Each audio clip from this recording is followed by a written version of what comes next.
Training a donkey to pick up their feet, it's all about building trust, step by step. But trust doesn't just happen overnight. It takes time, patience, and understanding. You wouldn't start a relationship by dragging someone around, right? Let's break this down. When we first start training a donkey, we first have to establish a relationship. And that's not unlike the way we build relationships with people. You wouldn't just dive in and demand something right away, whether it's a friend, partner, or your donkey. Imagine back to the caveman days. You walk up to someone and bam, drag them by the hair. Not the best way to build trust, huh? This is a quick way to make sure you don't have any friends, let alone a relationship. Just like a donkey, no one wants to be forced into something. Trust is key. If you don't have trust, you don't have anything. Building trust with a donkey takes patience and time. You start with a gentle touches, nothing forceful or sudden. If the donkey is not ready, you respect that and give them some space. It's about building a foundation, much like any other relationship. You wouldn't rush into holding hands with someone who isn't ready for it, right? You test the waters first. Let's compare this, guys, to holding hands. If you're interested in holding hands with someone, you don't just grab their hand. You might have to give a gentle touch to see if they're interested in reciprocating. If they're not, you back off and try again later. Same with your donkey. If you start with small touches and see if they're comfortable with that idea, then you can keep working on more. This applies to every step of the training process when you're gentling and working on accepting touch. So if you go and your donkey is okay with your hand on their leg, but they're not okay with you picking it up yet, we're going to keep working on improving this, you guys. Eventually, you're going to win him over. If his head is tilted away from me, he's not interested. As he starts to put his head towards me, he's open to communication. As I start to pet his leg, if he starts to lean away, I can retreat. We'll keep building on this step by step. As your donkey starts to respond to your touch and picks up his feet, you know you're ready for the next step. Just like any relationship, you have to be aware of when it's the right time, the right moment to progress. If they hesitate, don't rush them. You're building trust one step at a time. We do this both working one-on-one with the donkey or having two people. Two people is nice because they can help watch for the body language, anything we might miss. And you can notice how I'm standing, trying to protect my knees some in case he were to kick. But look at how well he's doing. And if he's like slow, wait for it, guys. We can do it other ways. This is my favorite. You see how little he just took his weight off? We're going to reward that right now and build off from that. Training takes consistency. If you're patient, you'll see results. The more consistent you are with your building trust, the stronger your bond will be. Rushing doesn't help anyone, and often less is more. Every time you release the pressure when they start to think about doing what you've asked, you're building more trust. You're letting them know that you're really in tune and you notice what they're doing. Praise goes a long ways. They learn on the release of pressure. The praise can be not doing anything, just letting them soak. It can be petting and loving on them. And we like to use pay also. So we use oats or low starch grain to pay them for the behavior they want. The behavior we want. And look at him there. Sometimes he's really delayed, guys. And often I'll wait for it with him. Oh, did you see the flick of the tail? He was not very happy with that one. That gets a oops and no pay. And then we just keep building on that relaxed, picking up his feet or thinking about picking up his feet. When they're on their toe, as he is right now, that's a great time just to pet and rub on their leg. We're looking for any time that they're nervous about us being back there. While we're doing this, it's ideal to have a second person because here he's getting oats constantly. Now from there, we start the wiggle and the jiggle method. And that's just saying, hey, are you okay with me moving your foot around? All of this is a slow transition building towards picking up his feet. Now, Atlas has only been here for 2 weeks. He was a rescue. We weren't sure how he's going to do, so we're going through everything slowly. So we're checking in with him to see how he's at. Remember, with these progressions, everything is different with every animal. When we're working with a wild, these progressions can go really, really slow. Or maybe you have one that's just stubborn, nervous, scared, not sure if he's safe. Those progressions might go really slow also. But if you go through all of these steps, you're going to be checking in with your animal along the process of the way of picking up his feet, getting him on your knees, and being ready for the farrier. First, he's okay with us standing next to him. Then he's okay with being brushed with the long brush. Now he's okay with my hand. Pretty soon, I'm going to ask him to pick up his foot. This first picking up his foot, I'm not asking to hold it. That's progression again, more progression. And the entire time that we're progressing through these steps, we're watching to see, is he switching his tail? Is he leaning away? Does he get like more kind of aggressive with eating his pay? Typically when they are good at eating their pay and they get really nervous, they might like press harder onto your hand. Not that they're trying to bite you, but pressing harder, that's nervousness. So we're watching for all of that as we progress through with all of these steps every time we work with them. First, okay with touch, then okay with keeping my hand there for a moment while he gets on his toe or picks up his foot. If he starts to swish his tail, I'm not going to do anything. I'm not going to scold it. I'm just going to praise what I want, ignore what I don't want.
We don't want extra distractions when we're checking in to see if we can pick up their feet. And I was getting ready to pick them up, but Blackjack and Romeo are playing. So let's do some just fun little video of what's happening on the farm.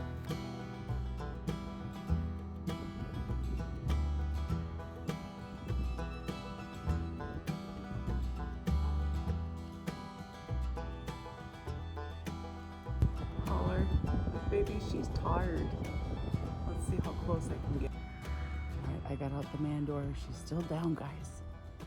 Taking a nap. Oh, but she hears me talking. I don't know if I can get very close to her. Oh, are you awake from your nap? There's Honk.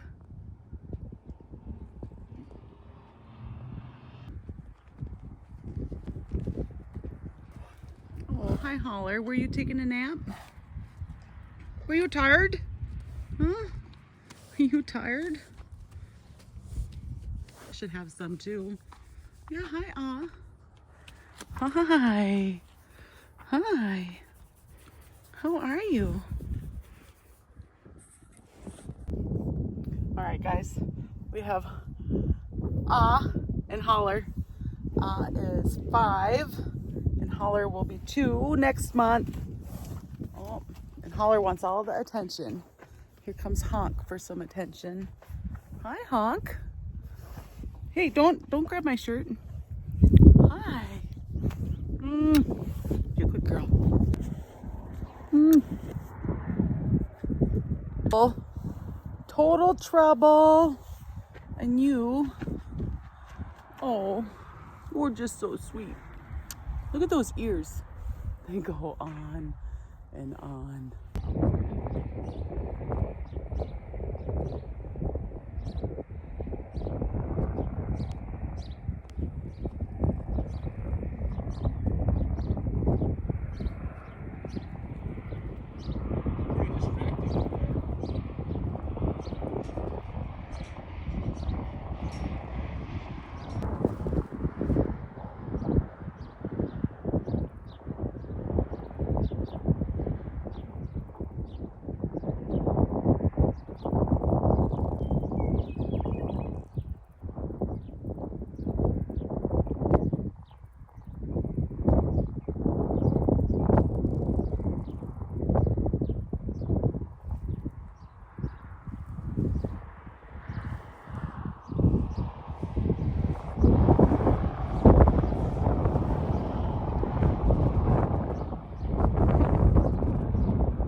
I decided not to work his feet while they were wrestling. Ready? Here it comes.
This, we're always going to go based on how they are acting. If they're nervous, Then we're going to kind of stay where we're at till they're acting relaxed.